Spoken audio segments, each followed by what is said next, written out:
Alright, hey guys, and welcome back. As this time I'm going to be taking a look at a very obscure toy line that you've probably never heard of, and that's the Mighty Bendabots Fighting Robot Warriors by Marty Toys.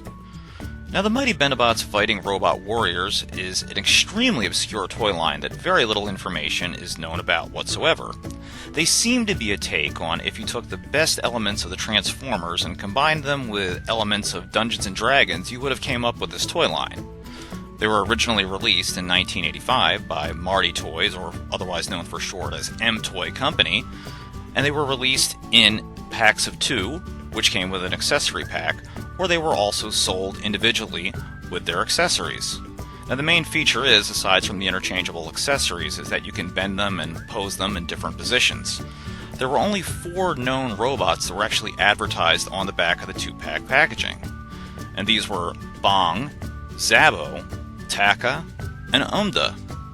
Other than that, almost nothing is known about this obscure but fun little toy line. So now let's take a look at some of the figures that I actually have in this line. Alright guys, so now let's take a look at the 2 1985 Marty Toys Mighty Bendabots that I have in my collection. The first thing I want to say right off the bat is these things are super cool. Just all of the different armor, the accessories, the fact that they're robots and they're knights. What an awesome idea. This totally reminds me of what would have probably happened that some executive in a boardroom meeting came up with an idea to fuse the best parts of Transformers and Dungeons and Dragons, and you come up with this crazy line. So let's take a look at the 2 Mighty Bendabot figures that I have here. So this first one here, his name is Taka. Let's take a nice up-close look at him. You can first see he has his sword, and they really live up to their name, to where you can put them in all types of different positions, and bend their arms and legs and everything. Although he doesn't want to stand too great a lot of the time, just because he has little ridges on his feet to where he kind of wants to fall over. But let's take a nice up-close look at him here. Yeah, check out all that cool detail. I mean, they are kind of just gray and like a bronzish gray color, so it's hard to really see anything that stands out. But still, they're really cool little figures. And their weapons, of course, are totally removable. You can just take them out, switch them out with different bad guys, good guys. I don't even know if they really have affiliations. They all just kind of seem to be just, whatever you want to do with them. And, yeah, there's not a lot to them, but they really just have a really cool look. They really have a neat look, just that total... This is something that could have only came out in the 80s. I am Sir Taka, Knights of the Oil Change, or whatever. They're just really cool, wacky little things. And the sword's really neat.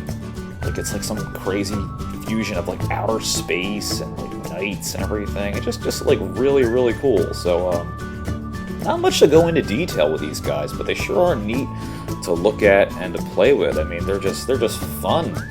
They're just super, super fun. So now let's take a look at his either buddy or nemesis. I'm gonna say this guy's a bad guy.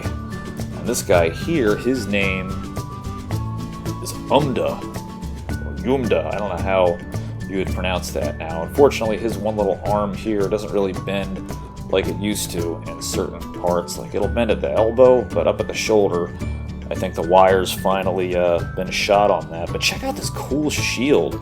Now, this actually came with the other guy, Taka, but I just gave it to him so he had an accessory to hold. But look at that, he's got a little dragon with fire. And you have the little slit up here where you could have put it over your eyes to protect your face and go into battle. So somebody definitely knew a thing or two about armor, and shields and stuff to put that little detail in there. And he's definitely a little bit chunkier. He has these fins on the side of his helmet. And yeah, just a really bulky looking guy. So I'd imagine he would be the evil kind of Black Knight type robot. He just has that look to him. But yeah, very cool, very cool. And you can, of course, you can always set them up to, do battle with one another. That's the whole gimmick, behind these guys. After all, slap, I challenge you to a duel. On guard, good sir. Even though I have no sword, I accept your challenge. Ha! And I can just duke it out. Ugh. I am finished. Tell my robot wife that I loved her and died in robot chivalrous dueling and battle. Yeah. So yeah, they're just really silly and fun, and they're great, and they're robots, and they've got swords and shields, and just what is not to love about these guys? I just thought they're just a really small, obscure, fun little toy line, and they're just so cool. They're just so cool and fun to look at. There's not a lot of color to them, unfortunately. I wish they would have. Some of them were like gold and red and bronze, but I've never seen any of those. These are the only two I've ever seen. And I really think they're fun. And hey, you know what, guys? Thanks for checking out these cool Marty Toy Mighty Bendabots with me today. Hope you thought they were as fun and interesting as I did. I will see you back here next time. Hey guys, if you liked the video that you just watched, don't forget to hit that subscribe button down below, and you can follow me at Facebook at King of Retro or Twitter at #8ByteBrian. See you next time.